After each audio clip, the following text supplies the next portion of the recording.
Hi, it's Michelle Austin from the Lead with Impact podcast. We all know that feeling of being alone and isolated in business.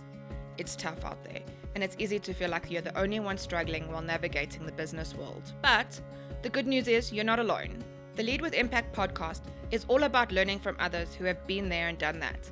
We interview inspiring guests who share their stories, trials, and triumphs so that you can learn from their mistakes and map out your path to success. Each week, we'll bring you inspiring stories, valuable insights, and actionable tips from other business people who are leading with impact. So, if you're ready to learn from others and take your business to the next level, subscribe to the Lead with Impact podcast today. Hey everybody, and welcome to today's episode. Today we are joined by Christine Steyn. So Christine, welcome. We are really thrilled to have you, so thank you so much for joining me. So I'm going to jump right in if that's all right. What are you proudest of in your life? I think the proudest that I've been in my life is to actually make the decision to leave the corporate world, start with my own venture.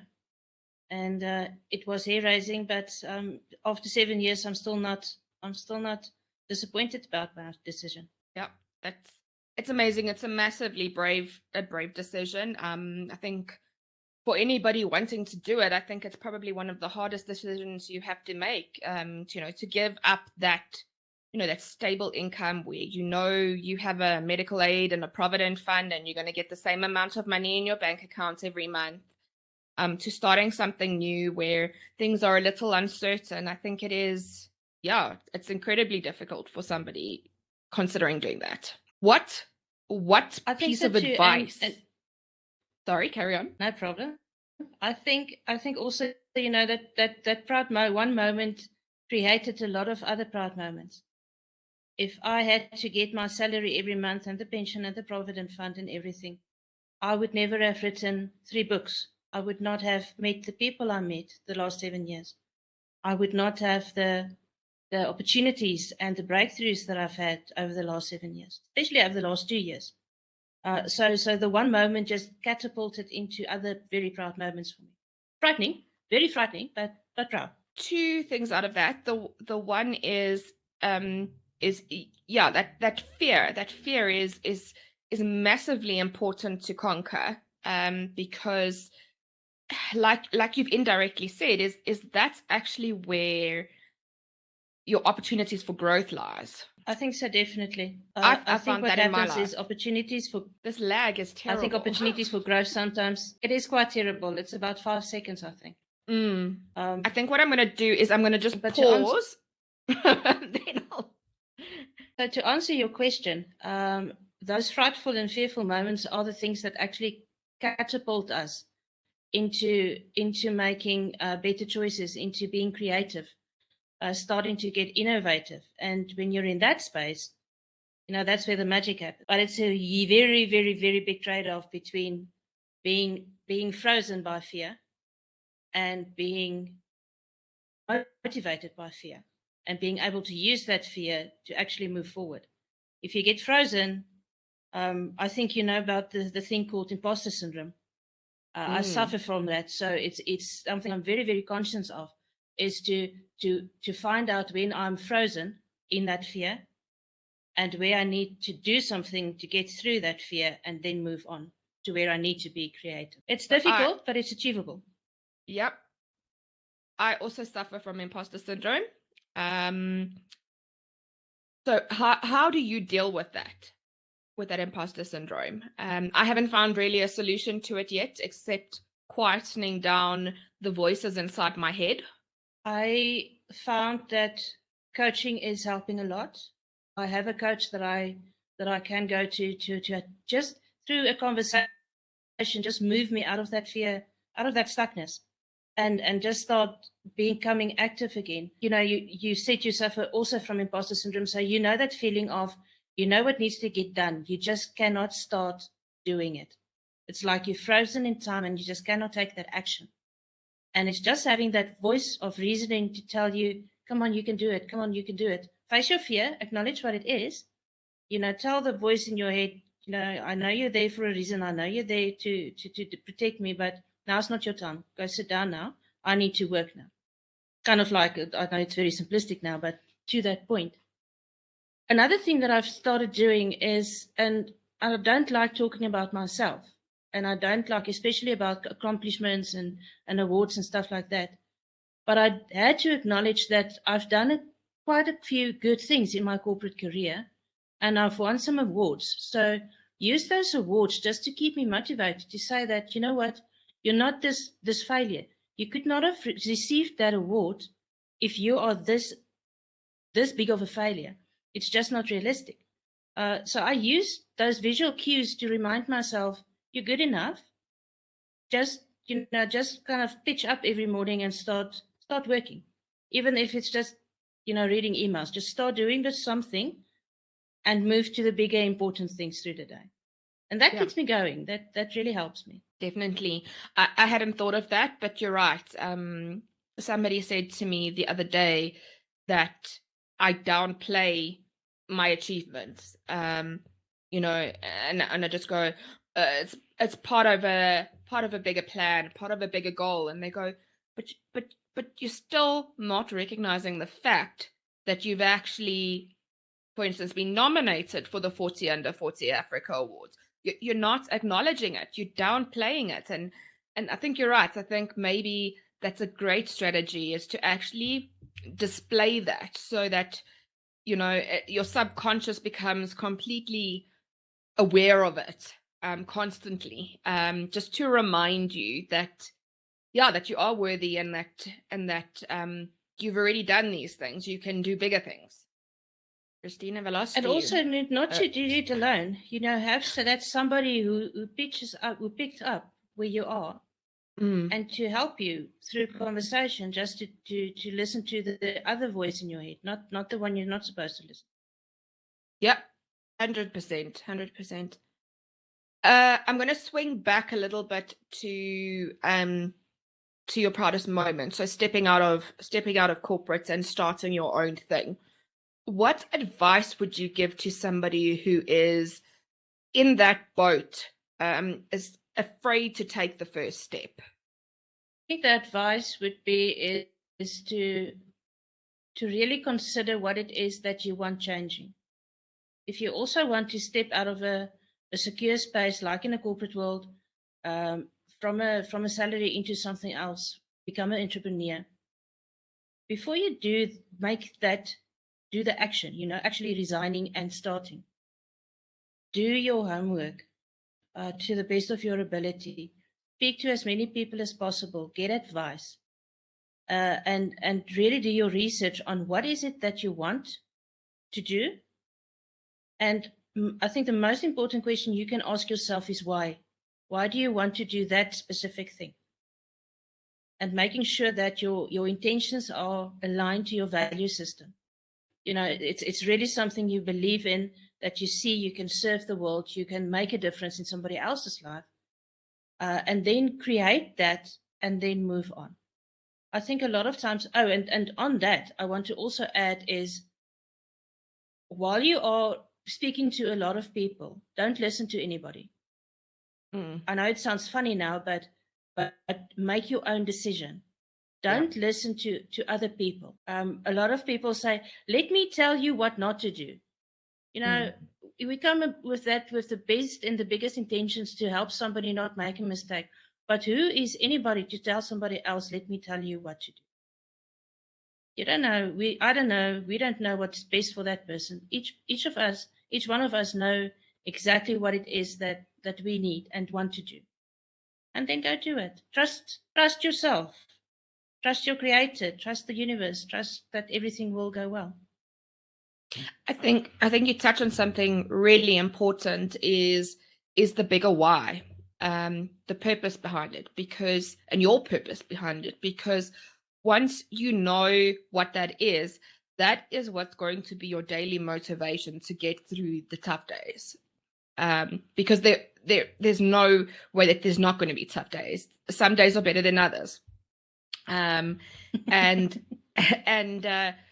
in those tough days when you kind of go like, why did I decide to do this? you'll understand and be able to pull yourself through that because you know what the ultimate reason is for doing it.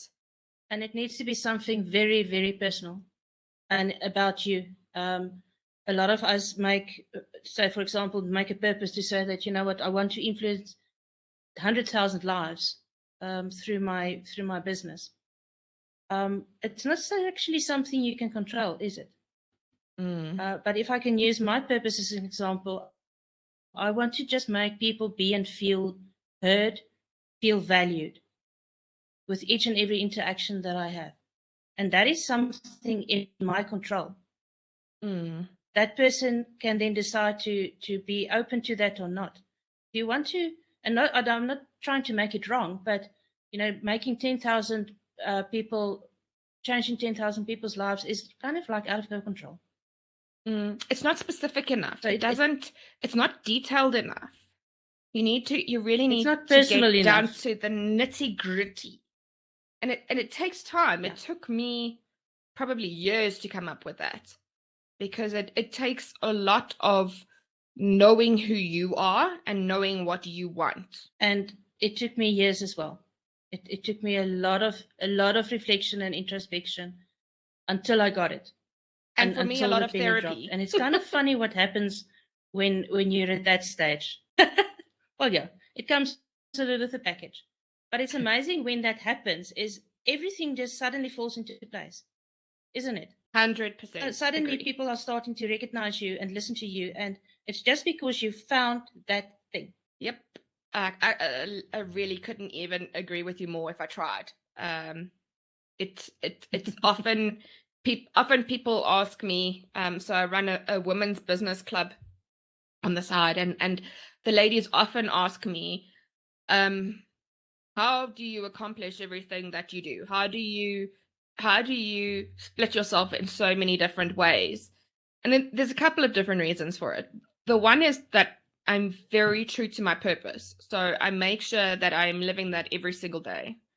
And the second is that I try to do as much of what gives me energy and what excites me, and as little as possible of what drains me and what doesn't excite me as I possibly can. And it takes a long time to realize that, but like you say, once you have realized that and you have determined that is where your life can literally change overnight. And it does. So what important lessons do you hope to pass on to your kids? I don't want to answer that only for my kids. I want to answer that to all the kids in the world, is to start knowing your why, even now, from now onwards. Don't wait until you are adult. If you know why you are here, if you know what you are going to do, then your life will pan out so much better. Also, don't be afraid for connecting and for being authentic in somebody else's world. If I listen to what kids really have trouble at the moment is connection, human connection. They don't know how to do that. And what happens then? The bullying is out of control at the moment. Relationships are not lasting because those children don't know how to be in a relationship or in interpersonal relationships with other people. And if I want to say to them, be your authentic self and stop trying to be everybody to everybody else. We are not going to be able to what is the word I'm looking for now, to fit into everybody's bubble. It's not possible. You're not going to be everybody's cup of tea. And also, no, and just be who you are. And also, some people are not going to like it and they're going to bully you. And stop being offended by it. Just, stand your ground. If you know, and once again, if you know yourself well enough, nobody else will be able to bully you. Mm-hmm. It's funny but that's how the life works. As soon as you love yourself and accept yourself, people cannot bully you. Yeah. And that's what I want to tell all the kids in this world is, if you have self-worth, know yourself, and you will not be a victim anymore. That's so true. That's so true. There's a golden nugget there. It's something. I was a bullied child. I was the bullied child who didn't have a voice. who kept quiet about everything. And really, that is why I'm having the pain point and having a lot of discussions about bullying, especially bullying in the workplace, with adults. Adult bullies. Child bullies become adult bullies, and we need to stop that cycle. And we're never going to eradicate bullying. We need to find the power in ourselves to tell the bully to stop bullying me. And that's how it's going to change. Yeah. Not the other way around. Yeah, 100% agree with that. So yeah, I was also a bullied child. And it took me close to 18 years after leaving school to actually understand exactly what you've just said.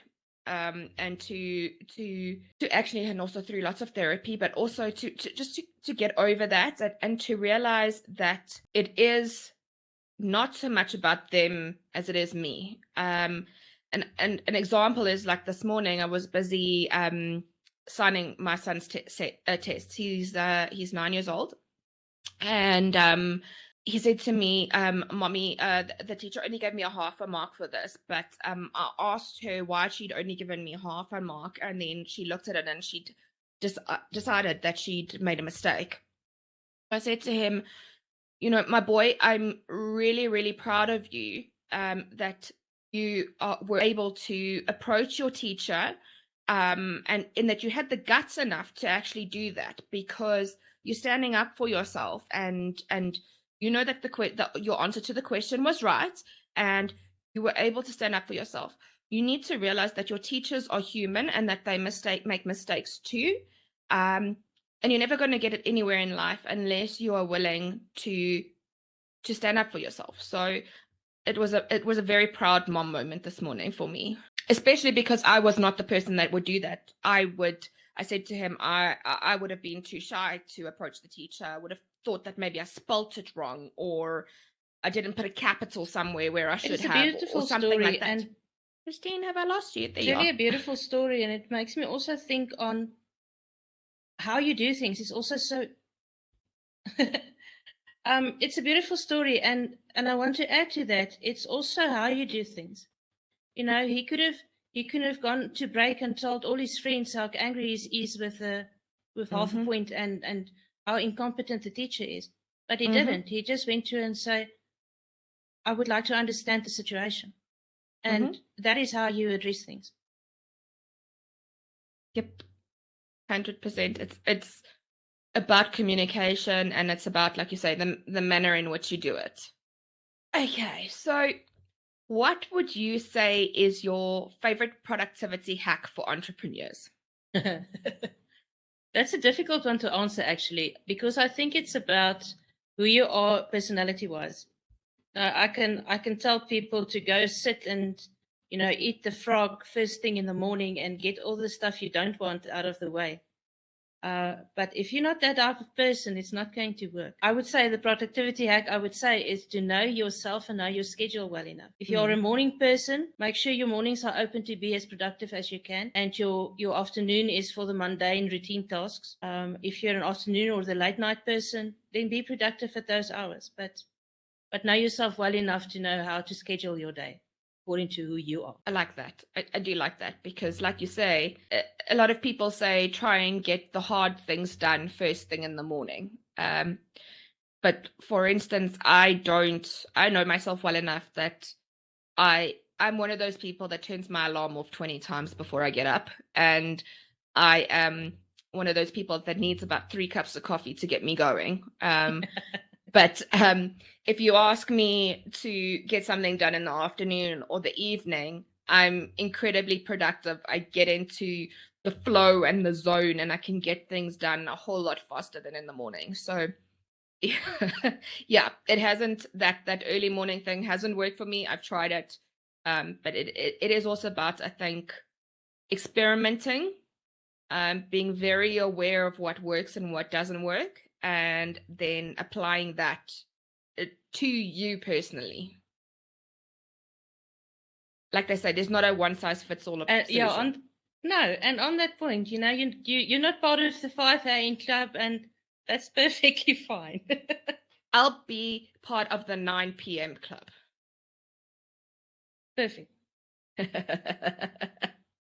do you want to tell me how you continue to learn to stay on top of things in your role? So you know, what sort of, I guess like CPD, so continuing professional development, do you do so that you constantly at the top of your game?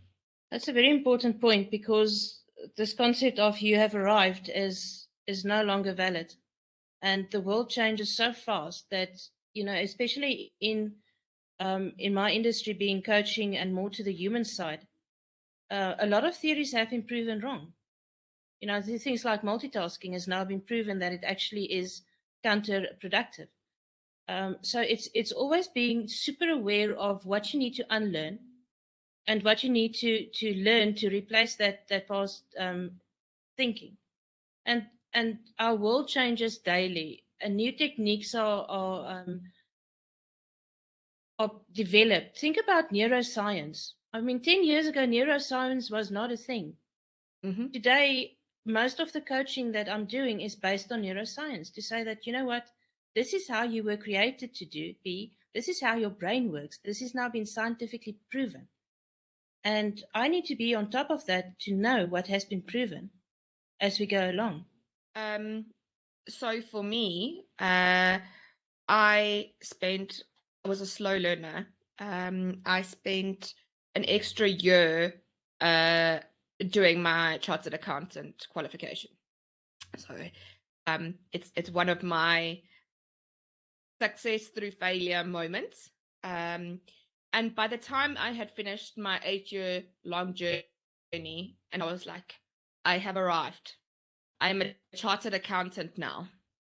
It took me a while to realize that I haven't arrived, and that I'm never going to have arrived, and that continuing professional development is a real thing, and it is how you stay on the top of your game, and it is how you grow as a person.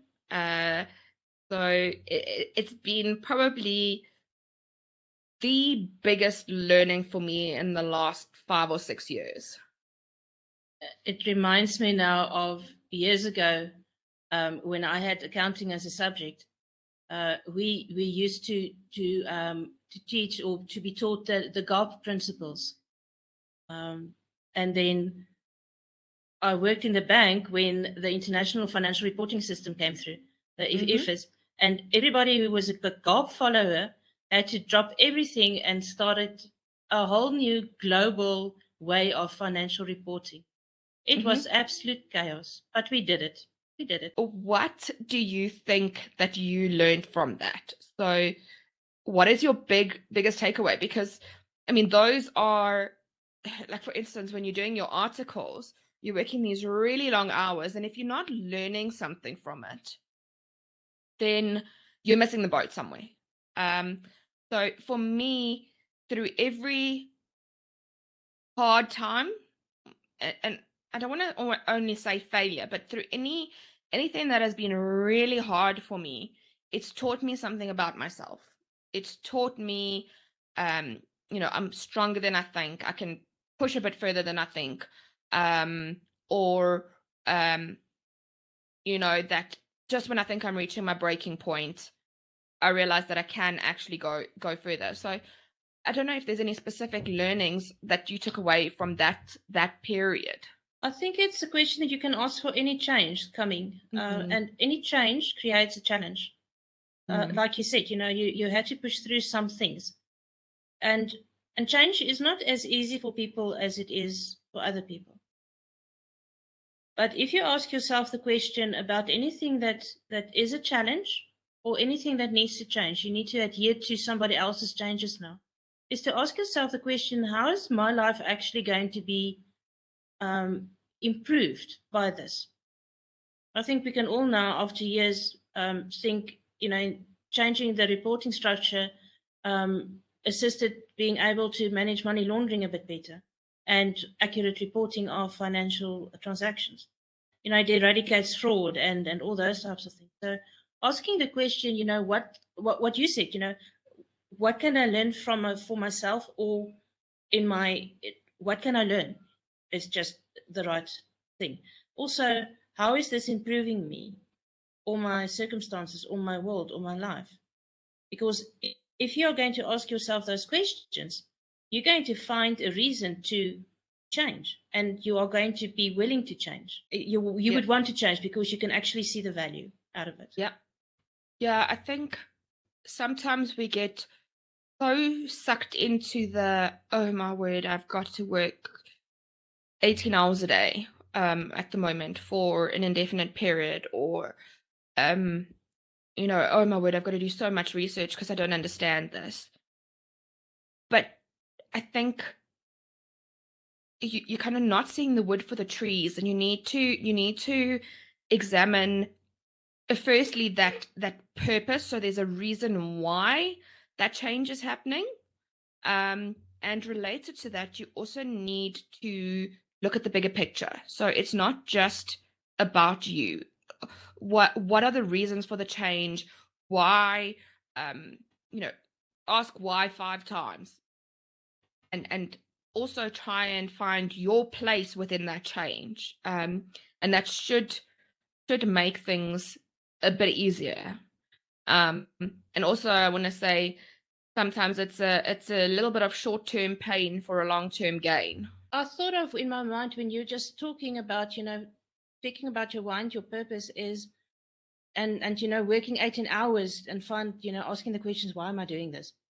Is John Maxwell says that it doesn't matter what you want to achieve, it will come at a cost to you. And you need to also think about what is the cost and what are you willing to sacrifice for achieving that goal. And if the sacrifice is studying and researching for 18 hours to achieve your goal, then that's the cost you are willing to pay to achieve your goal. In accounting, we refer to it as the cost benefit.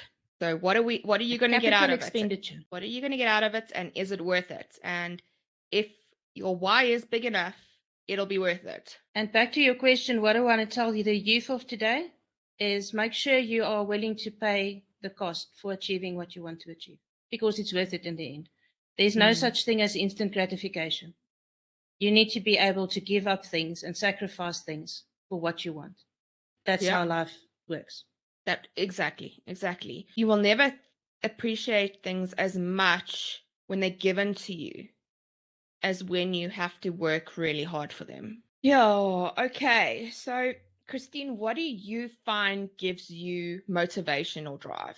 Some people ask me quite regularly, why am I doing what I'm doing? And I live for that moment that I can see in my client's eyes that something has changed now. The penny has dropped. You can physically see when that change has happened. The light in the eyes change. The shoulders go backwards. The facial expression changes. You can actually see the face muscles relax when they have that breakthrough that we've tried to have for so long. And I live for those moments, I think, more than my clients do, because I know their lives has been changed now for the better. And that is my inspiration and my motivation, is just to keep on doing it because I'm servicing somebody else to get to where they need to be. And that's a huge privilege for me, and it's something I really kind of need also in my life. Keep me going, is to make, that fulfillment at the end of the day, to think that, that guy got a breakthrough, and that's awesome. I haven't had the privilege yet of seeing that. I have a few mentees, and I have been advocating to them to please spend the time trying to figure out your why and your purpose, because honestly, and it's not like, so when it happens and when you realize that, it's like a serious aha moment. But building that idea doesn't overnight. Like I mentioned earlier, it took me years, and I thought I had it. I really thought I had it, and I didn't. It was close. Don't get me wrong. It was close, but it wasn't 100% there yet. And honestly, what I get up for in the mornings now is very different to what I got up for 2 years ago. Just after that penny dropped. So Yeah. so I like you say, I would be privileged to play a part in helping somebody else find that. It's so satisfying, and you know what they say is when you get that moment, you cannot go back. When your brain has been expanded, the brain cannot go back to where it was, and it's that is what happens in that time. And I agree with you. You know, spending those years of trying to refining and not getting it right it's demotivating. It's tough. It's challenging. But you know what? It is like Thomas Edison on light bulb number 879. You just have a few more to go until you get that breakthrough. So stop getting excited about that, even though it's tough. But it's like just getting up in the morning and just trying again. If I can tell you how many workshops that I've created over the past few years that didn't get any attention, it's quite a few. And at some stages, it was tough for me to wake up and just try again, because you know what, you just run out of steam as well. Yeah. But when I got to, like I said a bit earlier, what my purpose is, things kind of started to change. Opportunities started to arrive that I didn't think would come. And that is the signs to look out for, to say that, you know what, you've got it now. Suddenly things are flowing. Suddenly opportunities are coming. And that's what you want. But you need to work through those years of not getting it right to get it right. And I think coming back to the youth thing, so something that I was chatting to somebody the other day about was how we get, I almost feel like it's something that's missing in the schools, because it's a huge thing to realize earlier in your life. And for the lady and I that were talking about it, we both only came to that realization. She was in her 40s, I was in my 30s. And, you know, we were saying how different our lives would have been if we had come to those realizations when we were in our teens, instead of later in our lives. And I'm not by any means saying we were no, I mean, we were in our prime, essentially. But yes, how different our careers would have been, how different our lives would have been. You know, we could have potentially started our careers in something that we were passionate about, instead of something that we did because we didn't know what else to do, kind of thing. So I feel like that for me is, I haven't quite figured this out yet, but how I would like to impact the youth, because I think that there's massive potential there if you can help youngsters to realize that, especially South African youngsters, because that's where the majority of our population sits, how much more potential South Africa would have. I totally 100% agree with you. And I realized that what's needed is to have the conversations with the youth. The conversations doesn't happen. There's an anthropologist and a neuroscience doctor called Dr. Judith Glader. She's the founder of the conversational intelligence coaching model. And she said, words creates worlds. And everything happens through conversation. And she hit the nail on the head. Nobody's having the conversation with the youth. The adults think, the parents think that the schools do it. The schools think it's not part of the academic curriculum. That should be done by parents. And our parents, I mean, I'm not a parent, but I can see from other parents, they live from day to day. They get up, they go to work, they come home very tired in the afternoons. So and then when they get home, the children are busy studying or busy with some extra activities. They eat and they go to bed. Where's the conversations going to happen? And that is also why our children are suffering right now, because they do not know how to have conversations.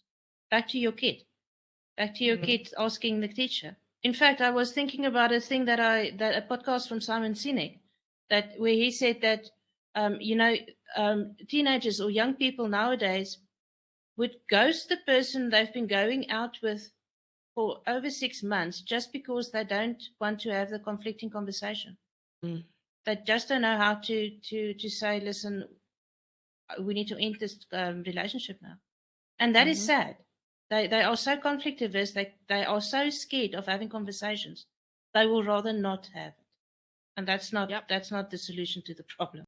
So I had an interview this morning on radio about interest rates and bond payments, home loan payments.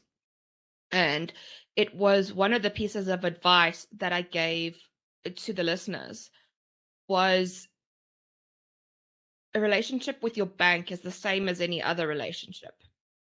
If you don't talk about it, it's going to fester and it's going to cause problems.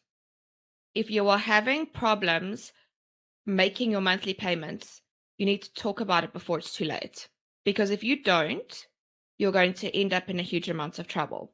So it's the same principle, just applied in a slightly different way, but it's exactly that, is that, typically when there's some sort of conflict situation, it's either a level of embarrassment or fear or fear of conflict, and we shy away from it, and the bank phones because you didn't make your payments and you're too scared to answer it because you're scared what they're going to do, so you just ignore it and you ignore it and you ignore it, and it grows and it festers and gets infected. And what's the result of that? Some serious problems. You might end up having your house taken away. But it's conversations and conflict solutions and resolution are probably two of the most important skills that the youth need to develop quite early. Imagine on that point of talking about economics now, a lot of the youngsters will not find salary jobs. They will need to become entrepreneurs. And to be an entrepreneur, you will need to be able to close a sale, and you need to be able to have conversations on many different levels. And conversation, again, it's a skill that people need to really, really start looking at. 100% agree with you. Wow, that was a very interesting discussion from a very short question. So what do you think was the most significant turning point for you in your life? I think I want to choose the turning point that I spoke about a little bit earlier to, and it was only recently that I have refined my purpose, that I was able to define it and put words to it. I think that was a significant turning point because, as you also rightfully said in your life, it took years for you to get there. And it's those years are not very nice years. It's like, it's frustrating. And you have that feeling of something needs to change, but you don't know what it is. And nobody's giving you the answer because it's nobody else's answer to give. You need to find your own answer. And I think my turning point came when I got my purpose to say, I'm here to make people feel and be heard and valued. And that is what I'm going to do every day. And, suddenly I felt better about it. Yes. It's weird how it gives you just, I want to say, an inordinate amount of confidence. It just, I don't know if it's just me or if I found that suddenly my self-confidence improved after having refined it. It's as if you found your value. And coming to you being in a financial business, it's your self-worth. Suddenly you know how much worth you are. 100%. It's that value add, which is essentially what everybody should be striving for, is how am I adding value in somebody else's life, or how am I adding value to this business? Otherwise there really is no point in being employed. No, exactly. I read the book. I think it's called The Seven Principles of Success. I think it's one of Deepak Chopra's books. I hope I get it right now. But he said that, and I think it's in all the religions in the world, or whatever you believe, it boils down to this: is we, all of us on this earth, has a purpose, and your purpose is to be of value in a bigger system, because you have something in you that will solve somebody else's problem. All you need to do is know yourself very well to know what problem you'll solve, and then go find the place where you can solve that problem. And that's where you find where you need to be. And I think you said it very, very nicely, or very, very concisely. So interesting. Like I said, I could talk about this stuff for hours. I think that's why it's my career. Maybe I'm in the wrong career. And sometimes, I mean, it doesn't necessarily mean that it, I mean, if I can help anybody, I'm still a financial director, but I can still have an impact on other people's lives in my chosen career. It doesn't mean that I have to switch lanes completely. It just means that I may have a slightly different focus. I don't think that you are not able to be a mentor or assistance or value to anybody only in certain industries. You can play that role absolutely anywhere. One of the best coaches I know is a Scrum Master. He's an Agile coach. So he does amazing things in the project management space because he comes from it. It's his background. And on top of that, he has his coaching qualification. And that makes him such a good coach, but in the project management field.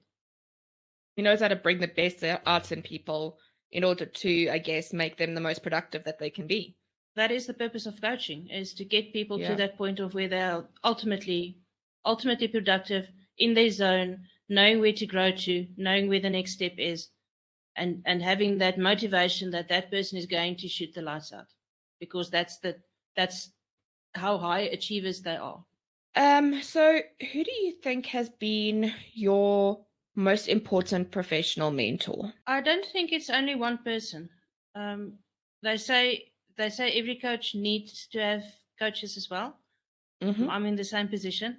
I have about 3 coaches, and all of them play equally important role in my development, in me achieving my targets, because all of us comes with our own unique value add, and we play different roles in different people's lives.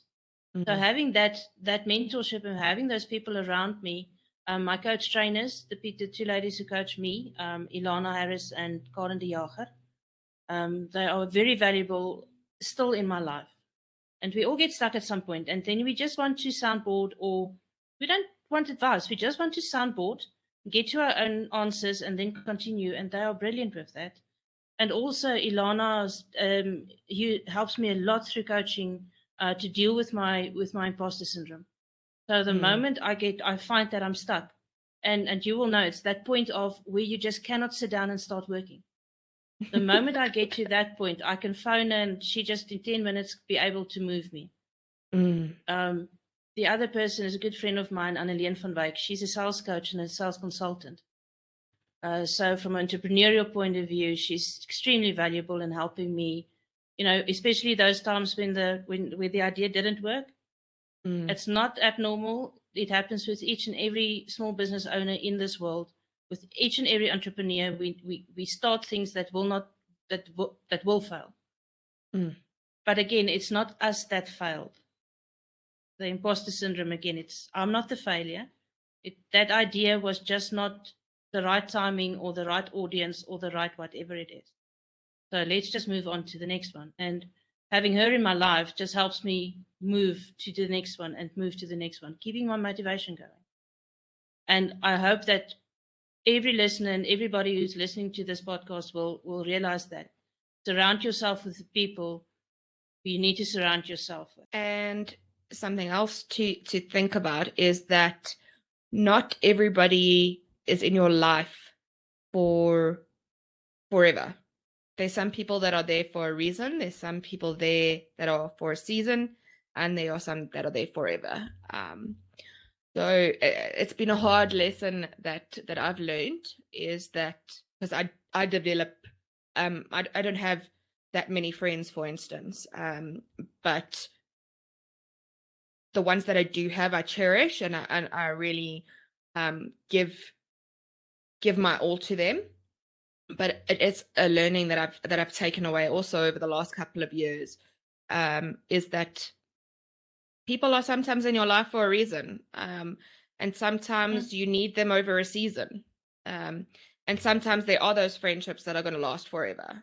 And when people move on, it doesn't need to be a negative experience. It can just be, you know, we added value to each other now it's time to just part ways. And what I also find is that life has a certain flow, and it may just be that those people that moved out of your life, after a few years, you may find them coming back into your life, and that's okay. Things doesn't need to end with a fight. That's what I want to say. Yeah, I think really talk on that for a while as well, because again, there's that conflict, and it's about how you deal with that resolution, and potentially if you have the right conversations, it might not end up ending that way. But I'm not going to digress too far off the path. So Christine, tell us, I think you might have done this already, but why are you passionate about what you do? Because I really believe that is the reason for my existence. It is why I have been created to, in the moment, to be here right now and to do that. And that kind of makes me passionate. That makes me want to do what I want to do. I spent years in the corporate world thinking I'm happy, and I was good at what I did. You know, I was awarded and recognized. And when I resigned, people asked me, and they were shocked and said, you know, we didn't even know you were unhappy. And I had to tell them, but I'm not unhappy. I just found, you know, in 2015, I had the opportunity to do my corporate coaching diploma, and which I did. Years ago, I studied psychology, but I realized that I did not want to become a psychologist. So in 2015, when I did my diploma, I was thinking, you know, life doesn't give us two chances. This is actually what I thought I would do when I studied psychology. But years ago, coaching did not exist. So, and that also created that passion to say that, you know what, it's never too late to change lanes and to change gears and to go do what you really, really want to do, what your passion is. And my passion is people. My passion is making sure people are heard and seen and don't feel ghosted, or that a lot of people I find feel invisible. And that is just sad. And I want to change that. That's beautiful. It really is. So we were talking about failures a little bit earlier. What do you think has been your biggest failure, and what did you learn from it?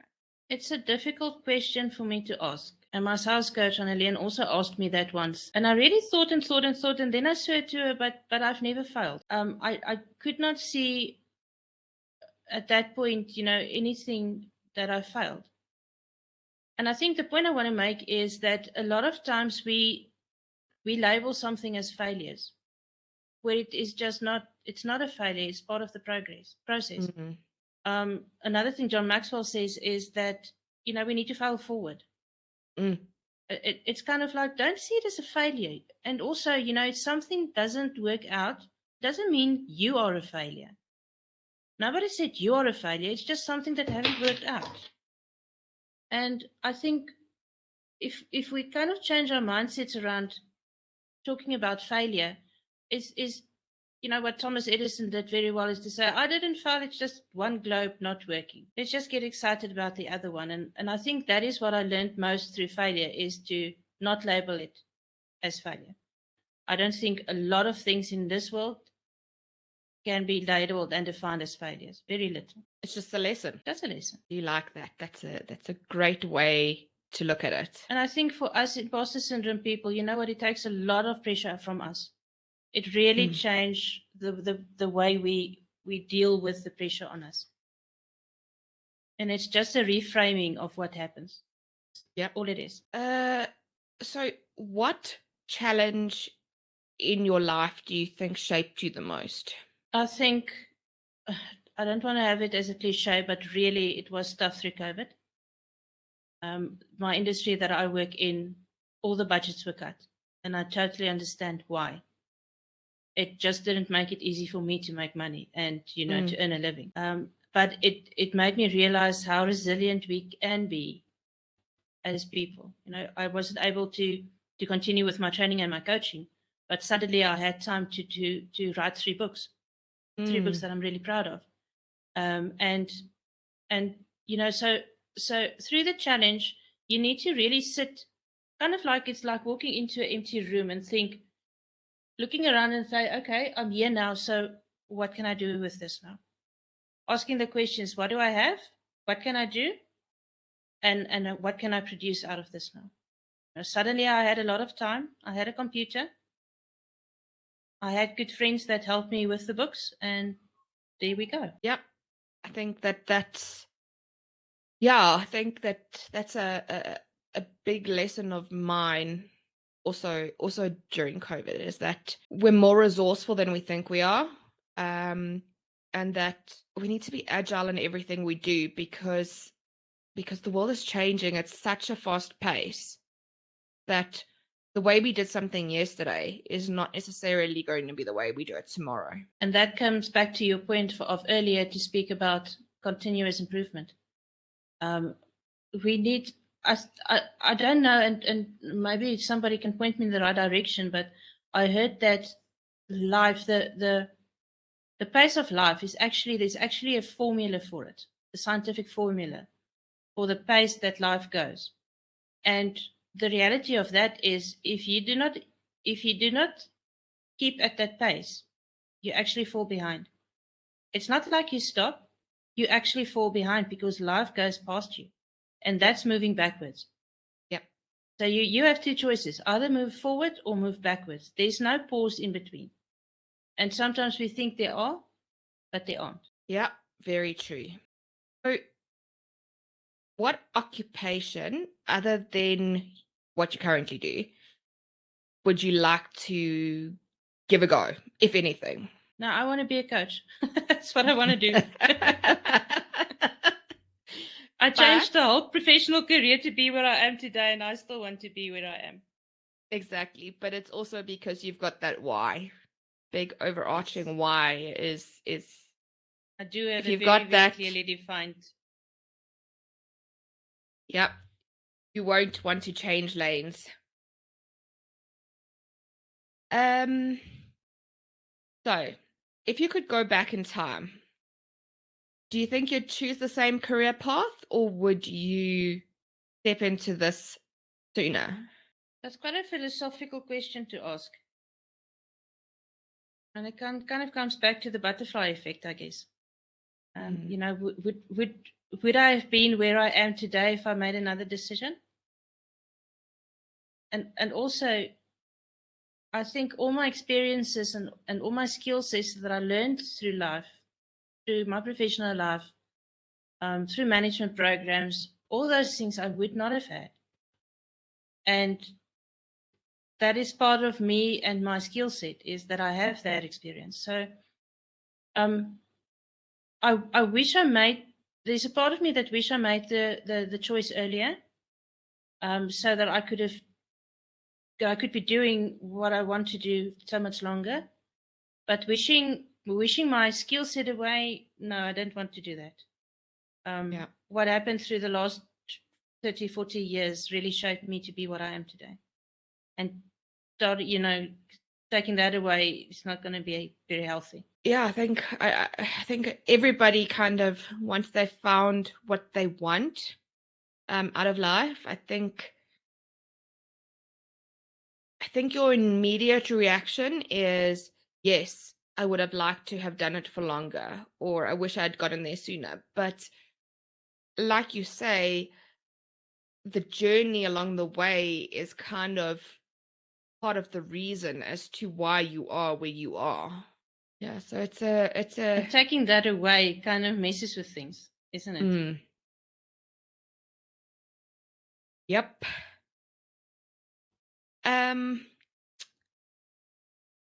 Okay, so what values do you think are essential when you consider the business that you want to build? Are you still there?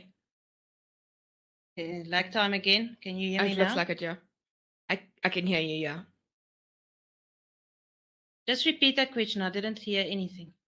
Okay, so what values do you think are essential when you consider the kind of business that you want to build? I think the most important value for me out of all the values there could be is authenticity, especially in my industry. If I would want to create those breakthroughs for my clients or create the opportunity for my clients to have those breakthroughs, authenticity is key. The moment a person doesn't feel that you're authentic, trust is broken down. So the person will not be safe to go where he needs to go to have those breakthroughs.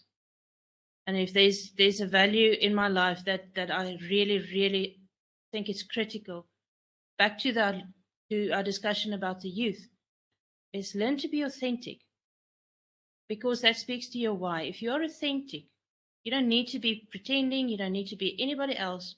You're just being you. Mm-hmm.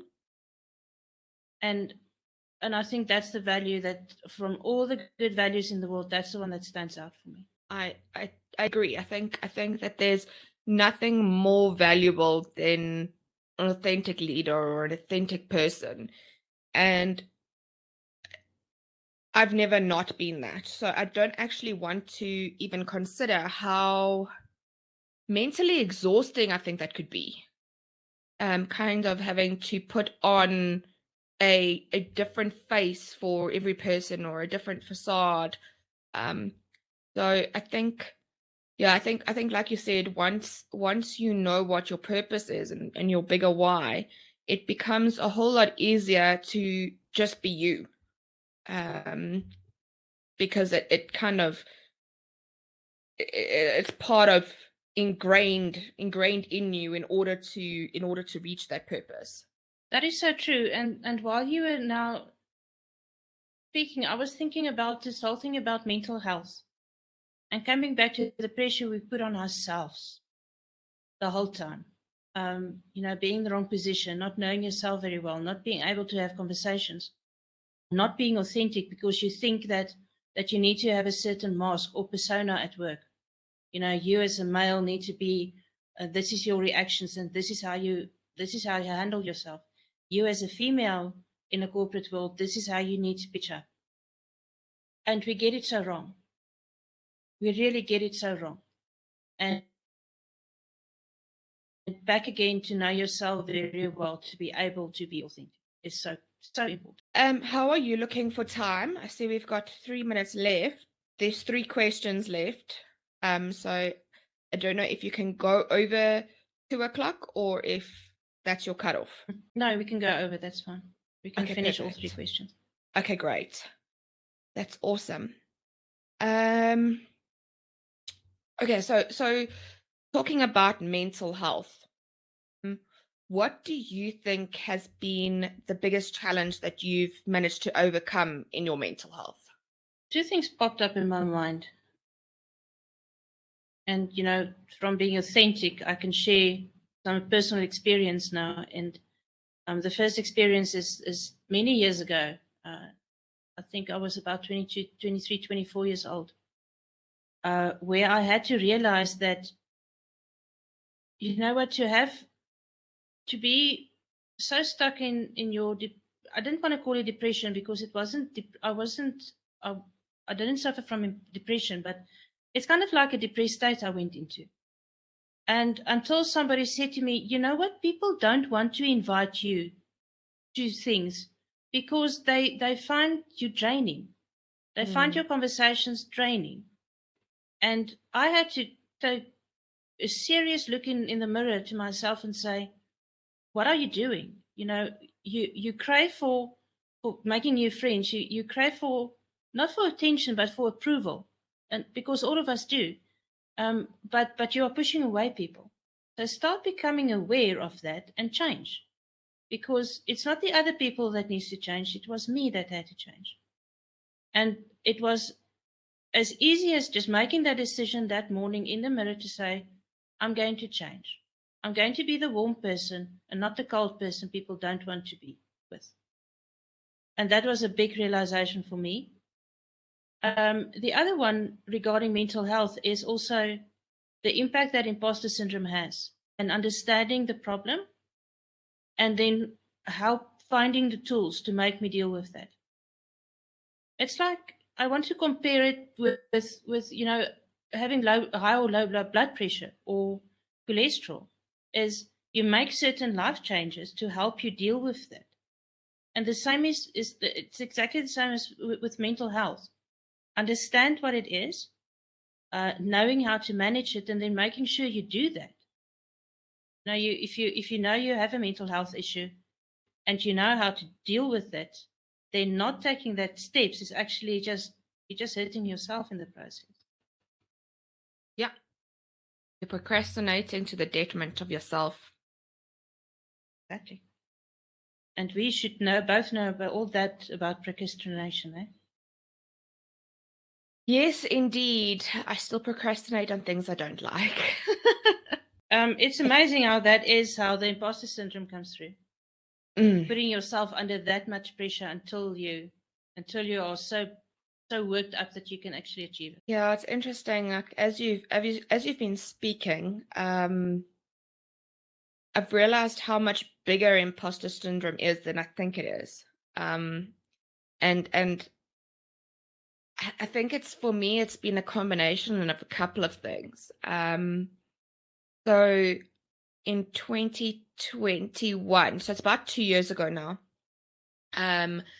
I was pregnant with my second son, and towards the end of my pregnancy, I got COVID, and I got COVID really badly. I ended up in hospital with double pneumonia, couldn't breathe, etc. We almost had to do an emergency C-section to get him out, and it was one of the scariest times of my life. And I don't think for me that was necessarily the turning point.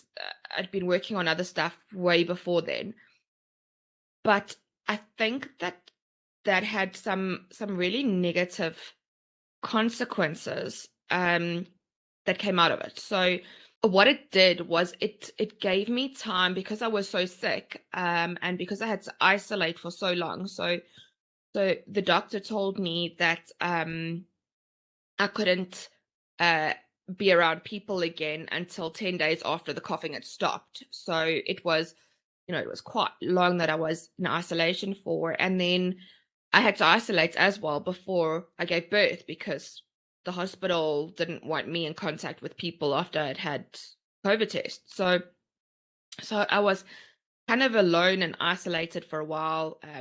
My husband and my other son I was staying in a different part of the house to them. And what it did was it gave me the opportunity to think a bit. And I think that has been a huge helper. So one thing that happened is after my son was born, and I think it's multiple factors. It could have been postnatal depression. It could have just been lack of sleep. It could have been a long COVID symptom.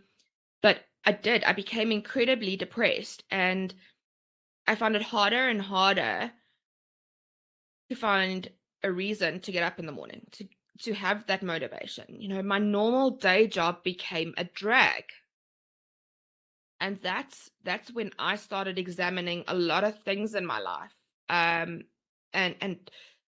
finding what gave me energy and what drained me. But yes, I think what you're saying is that now that I've maybe found what I'm passionate about, maybe I always thought that I was good at something that I maybe wasn't that good at. And now it's given me imposter syndrome and kind of making me procrastinate on the things that maybe don't make me feel so good. And maybe I'm not actually sure that I'm good at them. And it makes you doubt yourself, isn't it? Well, yes, that's exactly what I'm doing. To give it something to think about is that who said you were may or may not have been so good at those things than you think? Maybe you were. You were just not living in your why. That's all. So, and it's the same with me. Is I could not get those awards and recognition awards that I have if I wasn't that good. I couldn't fake what I delivered. It wasn't possible. It was like I had to deliver output. And it's the same in your industry. You need to deliver output. And don't talking to yourself and say, maybe I wasn't that good. Maybe you were. Yeah. Yeah, maybe I'm overanalyzing it. Yeah, and I think that's something that I do, and I mean, we were talking about it earlier about how we expect the most from ourselves. Yeah. I had an executive who actually told me in my face one day to stop being so damn hard on myself. I think I am harder on myself than anybody else could ever be. And I think that's part of just being, being kind to yourself. Person. Yeah, it is. But we need to sometimes, there's nothing wrong to be the driven person. But we need to sometimes just be kind to ourselves as well. Yep, we forget to be kind to ourselves. That's a great point. So what advice would you give to a bright young university or college student that is about to enter the real world? Back to the why. Start understanding yourself. To know, what is your purpose? Why are you here? But I also, equally important to that is, don't try to be what somebody else is. A lot of times we think we need to, if we start emulating somebody else or start copying somebody else, you will make the right decisions or you will be successful. And unfortunately, the opposite is true. Don't copy somebody else. Just be your own person. Don't be afraid to be your own person. Yeah, I love that. Also, something that just popped up in my mind is surround yourself with the best people possible. There's one of the people that I really enjoy reading about is Dr. Ivan Meisner. I don't know if you know about him. He's called the leading networker guru in the world. Okay. And he wrote a book, Who's in Your Room? And the whole concept is, who do you surround yourself with? Because you become that person. Yeah. You become the average of the people you surround yourself with. So, Mr. Youngster going into the real world now, make sure you listen to the people. Surround yourself with the right people and listen to them. Don't listen to the friends who are not successful to think they know better. Yeah. Surround yourself with the people who can mentor you and who can be an example for you on how to do things. 100% agree with that. That's great advice. That's something I wish I had when I started. I do too. And until recently, I also didn't really believe in coaching. I thought I was good enough. And it's only through the coaching process that I've realized that that's not the case. We like we were talking about earlier, you're never too old or too clever or too stupid or too awarded or whatever to learn. And you need to surround yourself by people who are what you're aspiring to be. 2 examples of what you just said popped up in my mind now. I like sport, so it's going to be 2 sport examples. The first one is Tiger Woods. He has a coach. He has a life coach. So he has a golf coach and he has many coaches, but he has a life coach. And to your point, it's not like, you're good enough. You don't need coaching. The greatest people, the best performers have life coaches on call, like that they employ them permanently. And I don't know if you know, but a few years ago, Tiger Woods, at the point in his career that nobody could think he would ever be better, he was like on top of it. Number one, he couldn't improve his game anymore. That is how good he was.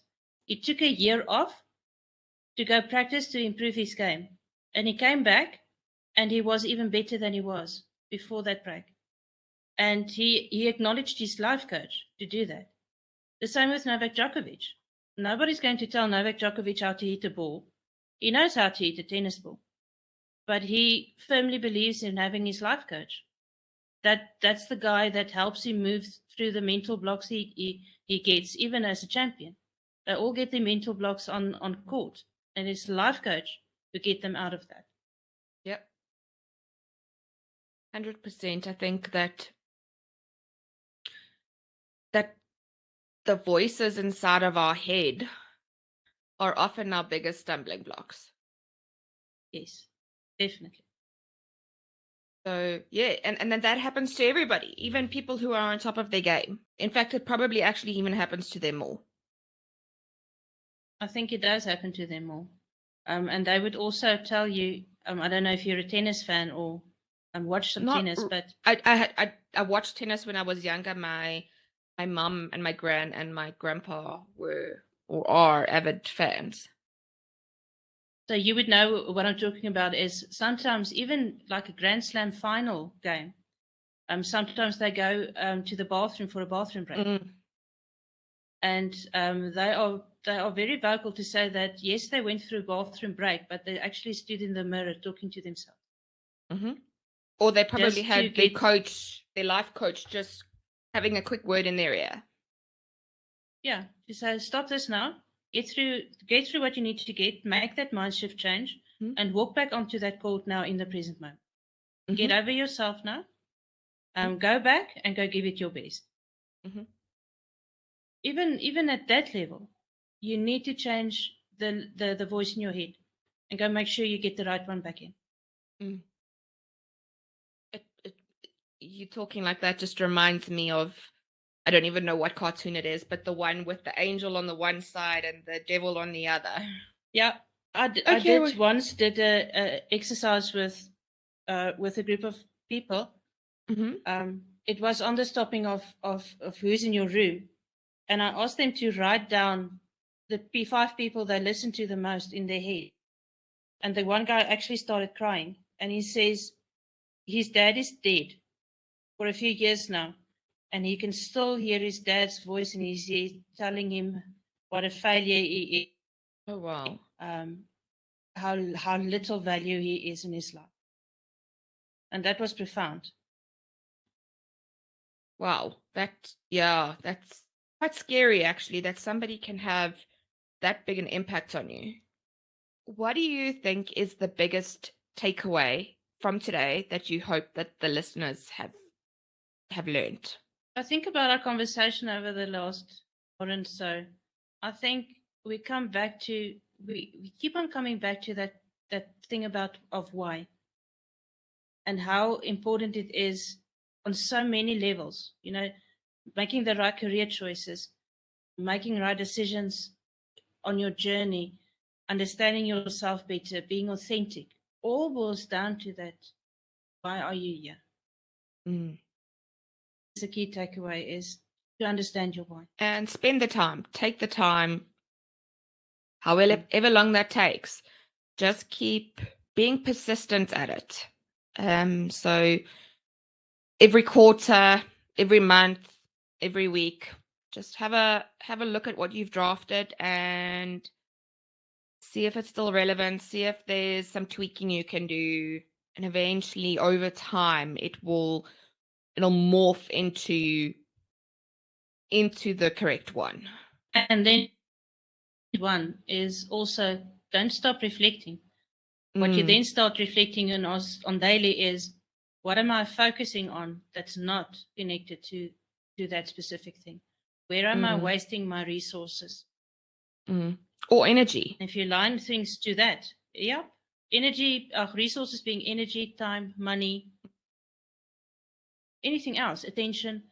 And if it's not aligned, then Why am I wasting energy, resources? I like that. I like that. Okay, and then Christine, where can our listeners go to find out more about you? They can go find me on social media. I think that's going to be the easiest. Christine Steyn or the Transformational Lab. I'm both on LinkedIn and on Facebook. And they will definitely be able to follow me, get some awesome resources to get through life, some coaching resources as well. And also to help them get to their why. Yes. It's a huge coaching space, that one. Yes. Awesome.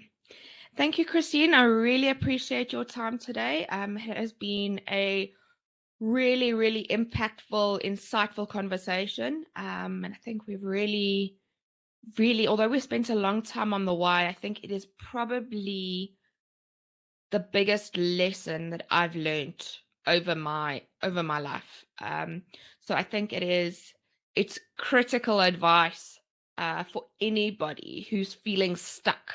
But I want to also thank you for the opportunity. It was a very nice discussion. I really, really enjoyed it, and to also teach other people about why we need to ask why, and the impact it had on both our lives. And that's exactly what this podcast is all about. It's about leading with impact and having an impact not only on yourself, but on the world at large. So we really appreciate your time.